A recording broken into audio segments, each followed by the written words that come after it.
สำหรับมือใหม่ที่หากสมัครอย่างบ่ฮู้ว่าจะออกออเดอร์แนวใดปรับเงินแนวใดใช้บัญชีจริงใช้บัญชีทดลองแนวใดมาเบิ่งคลิปนี้สำหรับการออกออเดอร์เริ่มต้นเราต้องเบิ่งก่อนอันนี้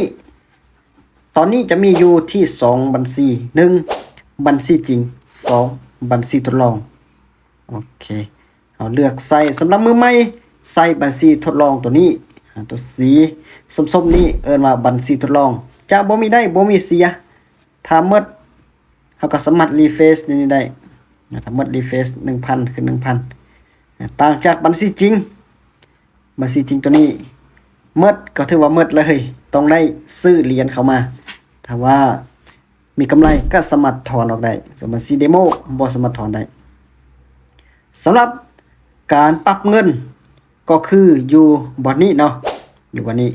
อยู่บนสีขาวๆแท็บสีขาวๆนี่คลิกเข้าไปเราจะปรับเงินเท่าใดก็ได้เริ่มต้น1 USDT ขึ้นไปกดมาได้คูณออกก่อนนะ1 USDT แบบนี้จะได้กำไร 95% ก็คือ 0.95 ถ้า10เหรียญ10ก็จะได้ 9.5 ก็คือกำไร 95% เนาะอันนี้สามารถปรับเงินได้อาจจะออกออเดอร์1เหรียญก็ได้2เหรียญ3เหรียญ100เหรียญ1,000เหรียญขึ้นกับเฮารับความเสี่ยงได้สำหรับการที่ว่าจะออกออเดอร์เฮาต้องรอก่อนแป๊บนึงโอเค3 2 1สีเท่าๆนั้นนี่ออกออเดอร์บ่ได้เนาะ30วินี่ที่ว่ามันขึ้นเป็นสีเขียวหรือสีแดงนี่เฮาสามารถวิเคราะห์กราฟนี่ว่าออเดอร์ต่อไปของทองคำนี่ราคาจะขึ้นหรือราคาจะลงในแท่งเทียนต่อไปนะภายใน30วินี่ถ้ายังเป็นสีแดงสีเขียวเฮาสามารถออกออเดอร์ได้เลยปรับเงินจาก20เหรียญเนาะวิเคราะห์ซื้อขึ้นไปเอาเดี๋ยวนี้นะวิเคราะห์ซื้อขึ้นไปมากดซื้อเนาะภายในเวลาที่กำหนดออกจากออเดอร์ก็ได้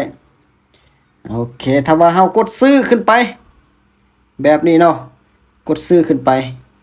ถ้าว่าแท่งเทียนขึ้นเป็นสีเขียวจนถึง30วินาทีสีเท่าๆนี่มืดลงถึง1วินาทีถ้าว่าปิดแท่งเทียนสีเขียวแบบนี้ก็ถือว่าจะมีกำไรที่ 95% ต้องรอ30วินาทีเนาะสีเท่าๆแบบนี้3 2 1 0วินโอเคนะก็ถือว่าง่ายๆเดี๋ยวนี้นี่เองสำหรับการออกออเดอร์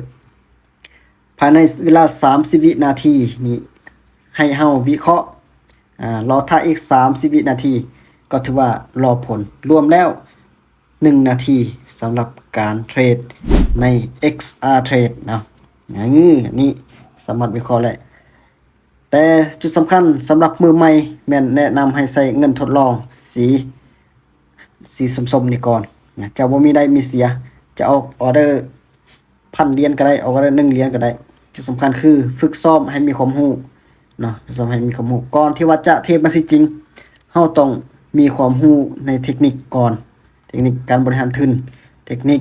บริหารความเสี่ยงเทคนิคบริหารอารมณ์โอเคอันนี้พื้นฐานการเทรดเนาะถ้าว่าวิเคราะห์